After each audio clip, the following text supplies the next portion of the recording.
Okay guys, so kamusta kayo? So ito, panibagong araw, panibagong pesa na naman tayo. So ngayon may binili ako kay Hakfin. Ayan, Hakfin Lehitimo na pyesa. So ito yung ating P-titanium na radiator cover at ito naman yung ating OEM tire hugger na cover na P-titanium din. So ayan yung itsura niya.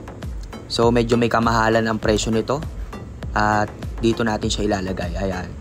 So tinutugma ko lang kasi nga puro titanium yung bolts natin. Ayan. Purple na GR5 para bumagay, 'di ba? Pangit kasi tignan, 'di ba? Kung hindi natin papalitan yung radiator cover natin at yung OEM na tire hugger cover. So tara, simulan na natin. Okay, so ito, puntahan muna natin yung kotse ko. Kunin ko lang yung tools na pangtanggal ko dun sa GR5 bolts natin kasi nakalimutan ko na naka GR5 bolts na tayo. So hindi pwede gamitin yung normal na allen. Ang kailangan dito itong ganitong allen na flower type. Ayan siya guys. So ito yung kailangan natin para matanggal natin yung GR5 bolts natin. So tara, let's go. Kabit na natin.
Okay, so ayan, natanggal ko na yung ating radiator cover. So ito, titanium din naman yan, yung ating lumang radiator cover. Pero mas maganda, di ba, kung naka P-titanium tayo para terno sa mga GR5 bolts natin. Lahat titanium.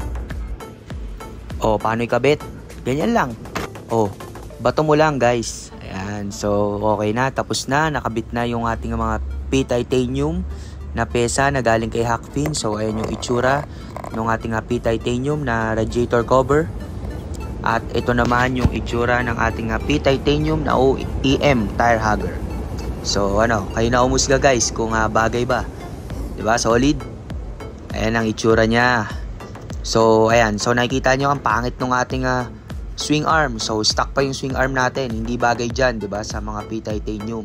Papalitan natin yan ng PCTech. So abangan nyo sa susunod na video. Ayan, so tapos na. Magliligpit na ako guys. Maraming salamat. Ayan, pakita ko lang ulit sa inyo yung itsura. Maraming salamat sa panonood.